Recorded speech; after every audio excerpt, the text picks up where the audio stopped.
책을 읽는 당신의 하루가 별처럼 빛나길. 책방 별곡. 안녕하세요, 책별님들.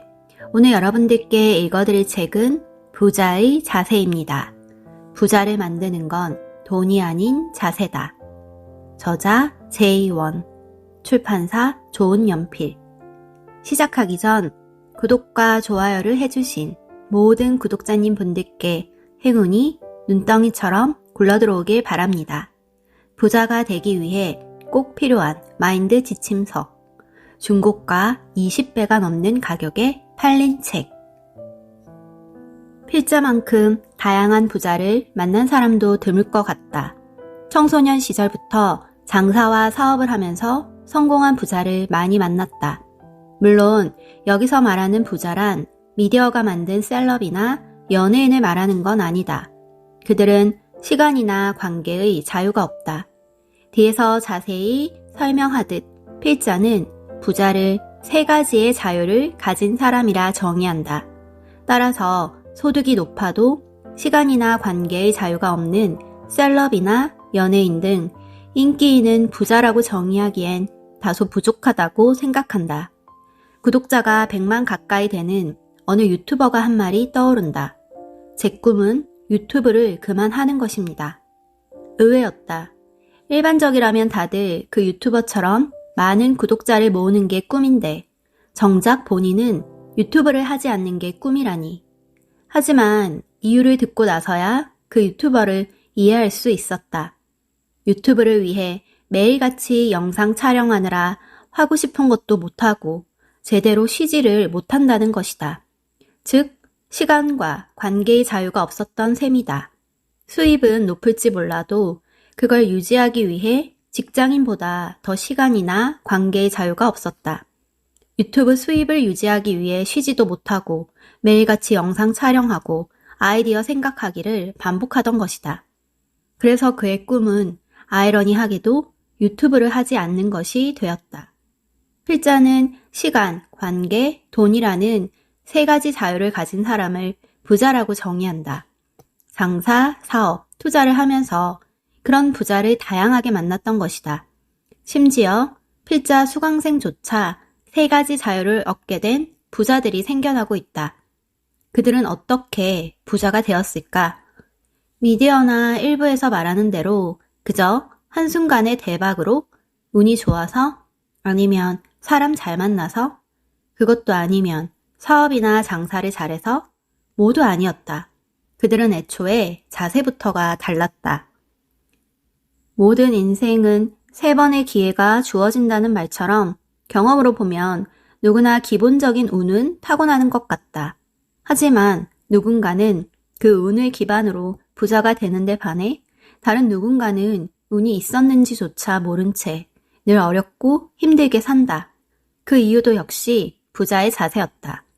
부자의 자세를 갖춘 사람은 작은 운조차 큰 기회로 활용하였다.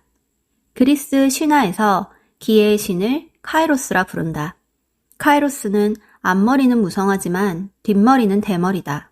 발견하면 풍성한 앞머리를 움켜잡을 수 있지만 놓치면 뒤통수에 머리카락이 없어 다시 잡기 어렵다는 의미다. 필자는 여기에 경험을 더해 말하자면 기회를 잡았다가 다시 놓치는 경우도 많다고 주장한다. 잡지 못하는 경우, 잡았는데 놓치는 경우, 운이건 기회건 마찬가지였다. 성공했지만 실패하는 사람, 실패했지만 재기하지 못하는 사람, 성공하지 못하는 사람 모두 자세의 문제였던 것이다. 필자는 2013년 말부터 부동산 경매 강의를 통해 수강생을 양성하고 있다. 물론 필자의 인기가 적어 수강생은 많지 않지만 부동산 경매를 가르치면서 투자로 큰 돈을 번 수강생들을 많이 보았다. 그런데 일부는 큰 돈을 벌었음에도 유지하지 못하는 경우를 목격했다. 오히려 안타깝게도 투자로 번 큰 돈 때문에 이전보다 더 어려운 형편이 되는 경우마저 보았던 것이다. 그런 걸 보면서 깊게 생각하고 고민하며 스스로 연구도 하였다. 왜 그런 일이 일어나는 것일까? 그렇게 내린 결론은 오래전부터 봐왔던 부자들의 자세에서 해답을 찾을 수 있었다. 성공을 하거나 그걸 유지하기 위해 또는 실패를 극복하기 위해서는 애초에 부자의 자세를 먼저 갖춰야 했던 것이다. 과거 망해가는 쪽박집의 대박집의 노하우와 레시피를 모두 전수해주고 가르쳐줘서 대박집으로 만들어주는 TV 프로그램이 있었다. 그렇게 가르쳐주고 알려주면 처음엔 모든 쪽박집들이 성공했다. 매출이 오르고 돈을 많이 번 것이다. 그런데 시간이 지나면 다시 예전 쪽박집으로 돌아갔다. 왜 그랬던 것일까? 필자는 그 이유가 부자의 자세 때문이라고 생각한다. 부자가 되기 위해 가장 먼저 해야 하는 것은 제대로 된 자세를 먼저 배워야 하는 것이다. 부자가 되고 싶은가? 그렇다면 자세가 먼저다. 부자란 누구인가? 필자는 일찍부터 장사와 사업을 했다. 학창 시절부터 용돈벌이를 하면서 돈 버는 수완도 생겨 자연스럽게 공부보다는 장사와 사업에 더 관심이 많았다. 우연한 계기로 시작한 장사는 열심히 노력한 덕에 큰 성공을 거두었다. 그 성공은 일반적인 직장 생활에 미련을 갖지 않는 계기가 되었다. 그렇게 어린 시절부터 장사와 사업을 하면서 수많은 부자들을 만났다. 필자가 만났던 부자는 텔레비전 속 모습과 너무 달랐다. 텔레비전 속 부자의 모습은 그저 작가가 만들어낸 시청자가 보고 싶어하는 가상의 인물이다. 실제 부자들의 모습은 전혀 다르다. 드라마나 언론에서 부자는 대부분 약자를 함부로 대하는 악독한 갑으로 그려진다. 그러나 실제로 그런 부자는 거의 없다. 왜 그럴까? 당신이 건물을 소유한 부자라 가정해보자. 당신 건물에 임차인이 입주해 있다. 당신 건물에 입주해 있다는 것만으로 임차인을 함부로 대할 수 있을 것 같은가? 함부로 대하면 어떻게 될까? 생각과 다르게 현실에서 당신은 임대차 보호를 받고 있는 임차인을 함부로 대할 수 없다. 함부로 대한다는 것은 임차인과의 분쟁을 뜻하는 것이고 그렇게 되면 월세를 받고 있는 당신 입장에선 전혀 이로울 것이 없기 때문이다. 만약 임차인이 월세를 주지 않는다고 하면 어쩔 텐가? 드라마처럼 손찌검을 하며 나가라고 하면 될 것 같은가? 그래도 안 나가면 강제로라도 짐을 처분하고 내쫓으면 될 것 같은가? 천만에 그랬다간 점유 이탈물 횡령죄 내지는 절도죄로 고소당할 수 있다. 드라마와 다르게 현실에서는 월세 3기 이상 연체 시 소송을 통해 합법적으로 퇴거시켜야만 한다. 그 외에는 모두 불법이다. 그러나 이것도 말이 쉽지 3기를 채우지 않았을 시엔 임대차 보호법상 소송을 통해 내보내지도 못한다. 그리고 3기 이상 연체로 소송을 진행한다고 하더라도 법원 문서 송달이 지연되거나 임차인이 의도적으로 법원 문서를 받지 않아 송달이 지연시킬 경우 또한 소송 중 여러 가지 변수들로 인하여 기간이 6개월에서 1년 이상 지체될 수 있다. 대한민국 민사소송은 송달 우선주의이기 때문에 송달이 되지 않을 경우 소송이 진행되지 않기 때문이다. 신문이나 뉴스에선 건물주가 장사 잘 되는 임차인의 자리를 빼앗으려고 월세를 갑자기 올려 임차인을 내보낸다는 기사를 보았다고? 그건 실제 부자의 모습이 아니다. 그저 점포나 상가 하나로 유세를 떠는 흔히 사용하는 말로 인성질일 뿐이다. 실제로는 임차인의 을질도 많고 신문 뉴스의 편파적인 보도와 현실이 다른 경우가 더 많다. 편파적인 보도가 생기는 이유는 듣고 싶고 보고 싶은 보도를 해야만 사람들이 관심을 갖기 때문이다. 현실에서 장사 잘 되는 임차인의 자리를 빼앗는다고 해도 그런 과욕은 오래가지 못한다. 직접 장사하겠다고 임차인을 내보내고 똑같은 음식점을 하는 상가 건물주는 1년을 버티지 못한다. 장사는 아무나 하는 게 아니다.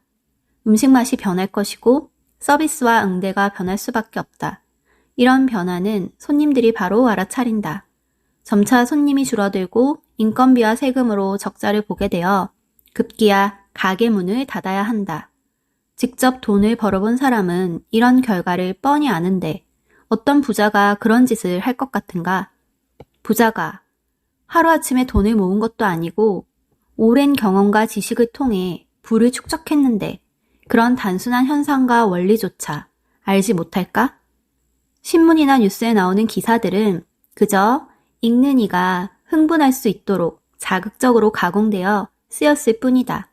실제로 사실과 다른 것들도 너무 많다. 드라마에 나오는 부자의 모습들도 대부분 전혀 다르다.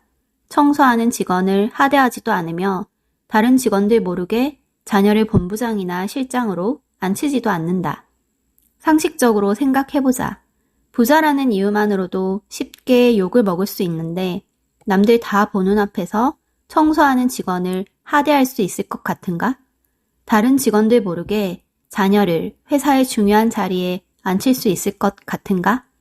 자녀들이 인형도 아니고 고분고분 부모의 말을 들을 리도 만무하고 굳이 다른 직원들 모르게 앉힐 이유도 없다. 또한 드라마 속 실장이나 본부장은 일도 안 하고 연애나 하면서 책상엔 아무것도 올려져 있지 않고 깨끗하지만 당신 회사 장급들의 책상을 보라. 온갖 서류들이 올려져 있어. 정신없지 않은가? 요즘은 그나마 대부분 전자결제를 채택하고 있기에 결제 관련 서류가 없음에도 책상이 지저분할 것이다. 즉, 드라마는 현실과 다른 환상을 보여줄 뿐이라는 말이다. 부자가 되고 싶다면 부자처럼 행동하라. 필자가 만난 실제 부자들은 모두 애초에 부자처럼 보였다. 그들의 비싼 거칠의 명품 때문이 아니라 말투, 행동, 자세가 애초에 부자처럼 보였던 것이다. 또한 부자들은 각자의 개성이 있는 와중에도 공통적으로 가진 마음가짐과 자세가 있었다.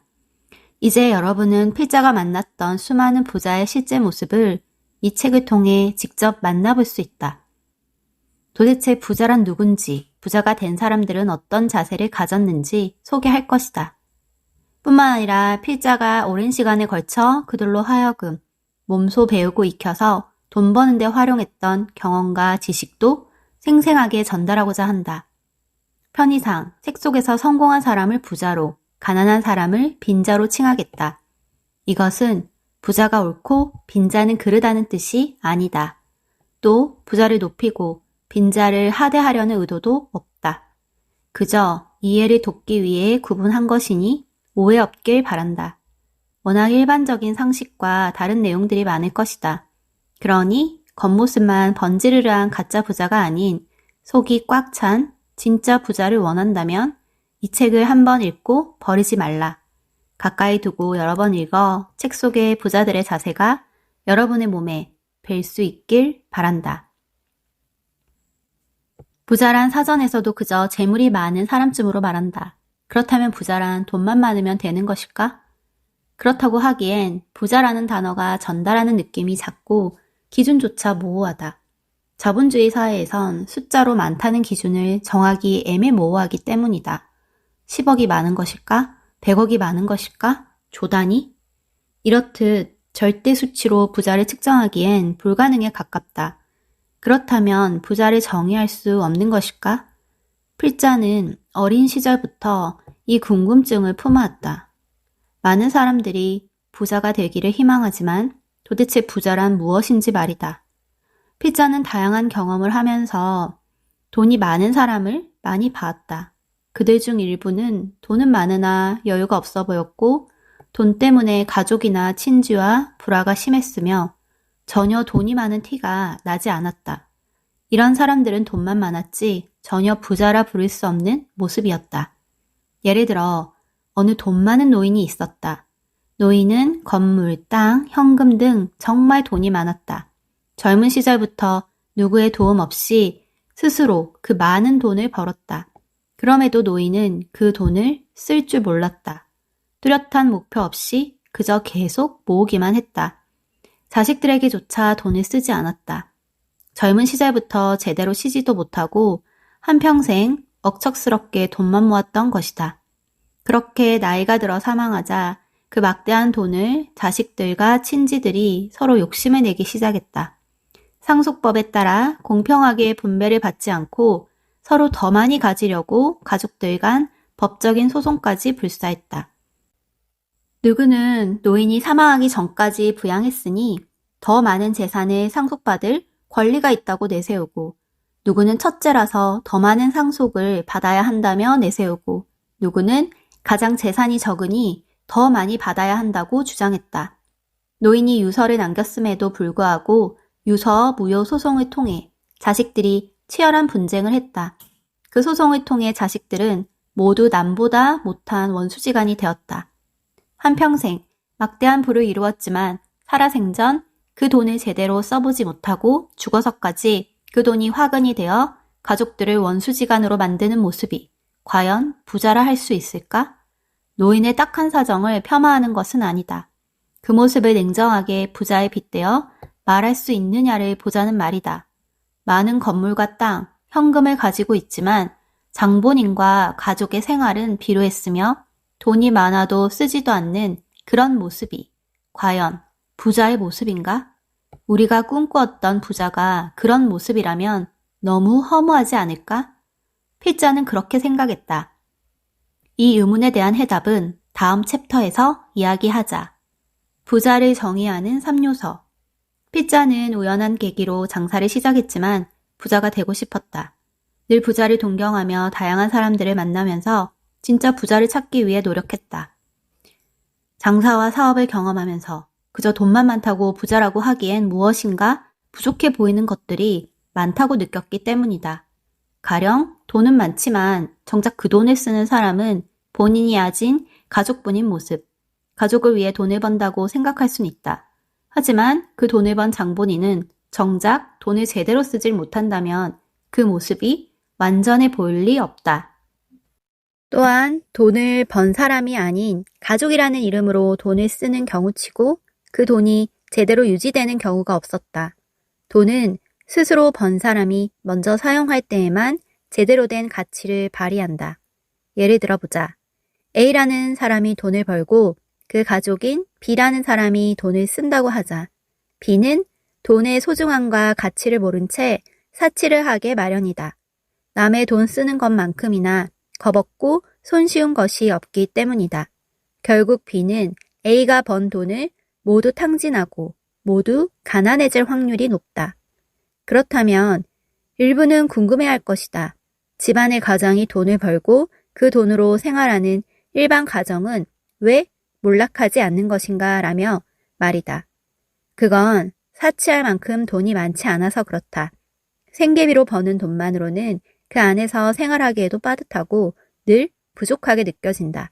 돈 때문에 몰락할 여유마저 없다. 필자는 살아오면서 부자에 대한 정의를 내려보고 싶었다. 그동안 봐왔던 수많은 돈 많은 사람들 중에는 부자라고 하기엔 너무 이해할 수 없는 모습들, 의문스러운 모습들이 많았기 때문이다. 가령 돈은 많지만 쓸 시간이 없거나 온갖 스트레스에 찌들어 매사에 신경질적인 모습은 부자라는 단어가 주는 여유와 거리가 멀었다. 그렇게 장사와 사업을 하면서 오랫동안 부자에 대한 다양한 책을 읽고 공부도 하면서 부자의 정의에 대해 생각하고 또 깊게 생각해 보았다. 그리고 이제 필자만의 정의를 내릴 수 있게 되었다. 부자란 아래 3가지 요소를 모두 갖춘 자이다. 첫째, 시간의 자유. 자유라는 단어가 나왔으니 이해를 돕기 위해 잠시 부연을 하겠다. 인간의 뇌는 본능적으로 생존을 위해 자유를 추구하도록 설계되었다고 한다. 하지만 이 세상에 100% 완전한 자유는 없다. 100% 완전한 자유는 혼란 그 자체일 것이다. 그렇기에 자유민주주의조차 법률로서 사회를 통제하고 그에 따라 인간들은 질서를 지키게 되었다. 마찬가지로 필자가 말하는 자유도 100% 완전한 자유를 뜻하지 않는다.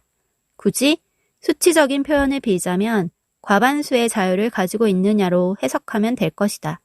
예를 들어 시간의 자유란 하루 24시간 중 본인이 자율적으로 사용할 수 있는 시간이 과반수 12시간 초과라면 자유를 갖고 있다는 뜻이다.